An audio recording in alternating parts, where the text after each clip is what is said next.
Mutfağıma hoş geldiniz arkadaşlar. Bugün sizlerle domatesli, biberli bir turşu yapacağım. Sos niyetine de, turşu niyetine de tüketebileceğiniz kışlık bir tarif olacak. Hem de bekleme süresi yok. Yapıldığı gibi isterseniz hemen yiyebilirsiniz. Bu güzel tarife geçmeden önce destek için kanalıma abone olup beğen butonuna da basarsanız çok sevinirim. Öncelikle bütün malzemelerimi yıkadım, temizledim. 2 kilo domatesim var. Sap kısımlarını çıkardım. Bölüp doğrayıp robotumdan geçiriyorum. Böyle hafif parçacıklı olmasını daha çok seviyorum. İsterseniz rendele edebilirsiniz. Robottan geçirdiğimi büyük bir karıştırma kabının içerisine alıyorum arkadaşlar. Siz dilerseniz armut domates de kullanabilirsiniz.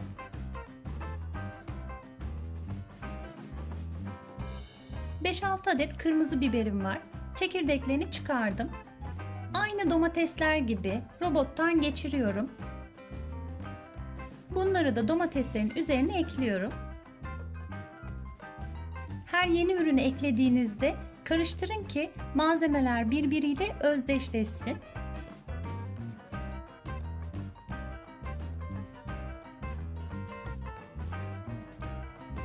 Bir bağ maydanozum var.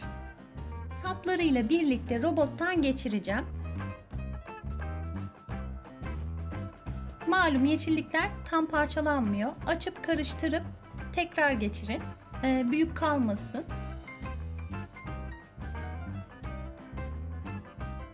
Bunları da ekleyip karıştıralım.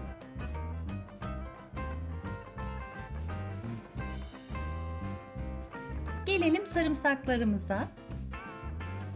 Bir büyük baş sarımsak kabuklarını soyup hazırlamıştım. Bunları da robottan geçiriyorum ve ekliyorum. Sarımsaklarım çok küçüktü. Ben 2-3 baş ekledim. Ama bir büyük baş yeterli gelecektir. Elinizdeki sarımsağın durumuna göre ayarlayın arkadaşlar. Şimdi sarımsaklarımızdan sonra biberlerimize gelelim. Ben 1 kilo tatlı sivri biber kullandım. Acı biber de kullanabilirsiniz. Acı tatlı karışık da kullanabilirsiniz. Biberlerimi bıçakla doğruyorum. Sosun içinde böyle ağıza gelsin. Turşu olduğu belli olsun istedim. Bu tarifin sosu pişirilerek yapılanları da var. Ama bu şekilde yapılanı daha çok seviyorum. Pişmediği için turşu tadı da sos tadı da veriyor insana. Hem de yapımı daha kolay oluyor. Kış hazırlıkları devam ederken bu tarifi de deneyin derim arkadaşlar. İsterseniz malzemeleri yarıya indirip daha az denemelik yapabilirsiniz. Biberlerimi de ekledim. Yine güzelce karıştırdım.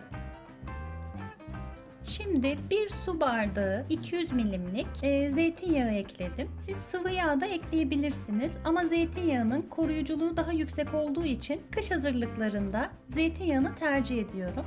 Aynı bardakla 1 bardak da elma sirkesi ekledim. Ben sirkeli severim arkadaşlar ama isterseniz yarım bardak da ekleyebilirsiniz. Yani yarım bardakla 1 bardak arasında damak tadınıza göre ekleyebilirsiniz, öyle söyleyeyim. Gelelim en önemli yerine. 3 tatlı kaşığı kaya tuzu ya da salamura tuzu ekledim. Yarım tatlı kaşığı limon tuzu ekledim. 1 tatlı kaşığı da toz şeker ekliyorum. Asidi dengelemesi için. Karıştırıp yedirelim. Birazdan tadına bakıp tekrar ekleyeceğim. O zaman size tam ölçüyü vereceğim. Hem yemek kaşığı ölçüsünü de yazarım. Şimdi 40 dakika dinlenmeye bırakıyoruz. Tuz içinde erisin, sonra tadına bakalım. 40 dakika sonra tadına baktım. Biraz daha limon tuzu ekledim. Toplamda 1,5 yemek kaşığı tuz ve 1 tatlı kaşığı da limon tuzu eklemiş oldum. Açıklamalar kısmında da bütün malzemeleri ölçüleriyle birlikte yazıyorum arkadaşlar. Hani takıldığınız yerde oradan da bakabilirsiniz. Bir yarım saat daha bekliyorum. Rengini güzelce vermiş. O köpüklü asidik yapıda gitmiş. Şimdi kavanozlara koyduğumuzda köpürme ve taşma yapmayacaktır. Kavanozlarımı daha önceden yıkamış ve kurulamıştım. Kavanozlarınızı ve kapaklarınızı kontrol edin. Kesinlikle zedeli olmasın. Kapaklarınız da yeni olsun arkadaşlar. Karıştırarak homojen bir şekilde kavanozlarıma pay ediyorum.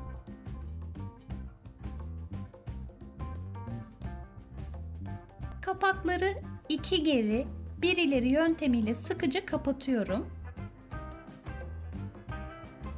Bir kenarda 1-2 gün bekleteceğim arkadaşlar. Böylelikle hava alan bir kavanozumuz varsa belli olacaktır. Ona göre kapak değişimi yapacağım. 2 gün sonra serin, güneş görmeyen bir yerde saklayabilirsiniz. Hiçbir şey olmaz. Ama açıldıktan sonra açılan kavanozunuzu mutlaka buzdolabında saklayın. Tüm kış keyifle yiyeceğiniz lezzetli mi lezzetli sosumuz hazır. Yemeklerinizin yanında, gün sofralarınızda, işte kısırın yanında çok güzel gidiyor. İsterseniz benim gibi ekmek banarak da yiyebilirsiniz.